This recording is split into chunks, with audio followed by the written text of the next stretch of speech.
The leader of Peterborough City Council, John Holdich, described 2020 as a year like no other.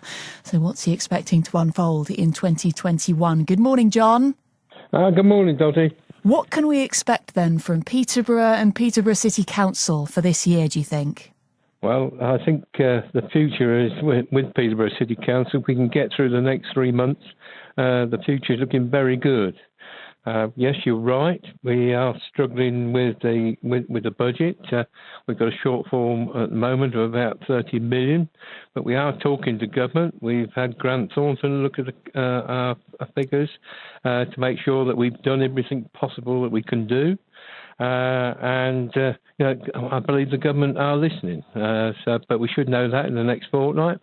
Provided that comes out all right, I think we're looking good. Northminster is about to go in for planning permission. The university's being built. Buildings on the Fletton Quays are going apace. I think the city's got a great future. Am I right in thinking that the university is set to start taking students this year? And if so, is that still on track? No, September 22 is the goal. Oh, OK. Still got a wee way to go then. Yeah, we have. It's looking good. The building it hasn't started to go up. And once you actually see it go up, if they're doing all the groundworks at the moment, I think you get excited about it. September 22. Also, the Research and Development Centre that goes with it, which is separate, but it's going to open at the same time, and that's a great fillip for the business in this town. Just to touch on the pandemic and on the COVID infection rate in Peterborough, John, we're now starting to see fairly dramatic falls in the case rates in other parts of Cambridgeshire. For example, the week-on-week case rate in Cambridge has fallen from 501 cases per 100,000 people to 334 cases. In Peterborough, we're not seeing falls like that. The rate seems to be plateauing, but not dropping. What do you think that could be down to? Well, there's other reasons why ours has gone up. I mean, we've been very good, and the people of Peterborough have been very good, because in the first pandemic we were one of the lowest in the country. But it was taking off at a great rate. We've managed to arrest it. I don't mean the police coming around to get it, but and we have got it plateaued. We believe in the next fortnight we should be coming down at speed as well. Why do you think it's taking longer in Peterborough? I know that you say that people are being good and abiding by the rules, but do the figures bear that out? Yeah, the figures do bear that out, and I think what you asked why. I think if you look at it, it is large families that tend to get it. You get not one in a household, but 5 or 6, and I know one particular family of 13 in the family all had it. So I think in other parts of the county, if you look at Cambridgeshire as a whole, it's very rural, very open, and you don't get that sort of volume where you do in an inner city like Peterborough.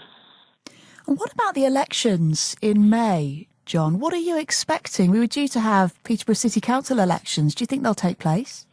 Well, I think it's a conundrum for the government. I wish they'd make a decision so everybody knew where we were. But not only has Peterborough got the City Council elections, you've got the mayoral elections for the combined authority, you've got the police commissioners election, you've got parish council elections, and to be quite frankly, our staff at the moment who do all the counting and the organisation are that tired.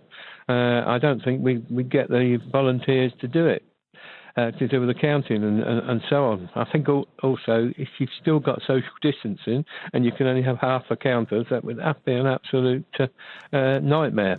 I mean, we'd do it if we had to do it, because we're good at that sort of stuff. But you had to say, I've been asked by the local government association what I felt about it, and they've given a load of options. Do you postpone to June, July, August, or September or October? I don't mind telling you I put in October, but it's because I think we need to get over this and get out the other side so that we can get the staff to do it, but get the people refreshed. Because if you go if we come out of this pandemic and you hold it in July, people will have escaped and on holidays to get because they've all been locked in. You won't get the turnout. And I think by late September, October would be a great place to do it. And John, would you stay on until then? Because you've already signed up to a year longer as a councillor and as leader of the council than you were expecting.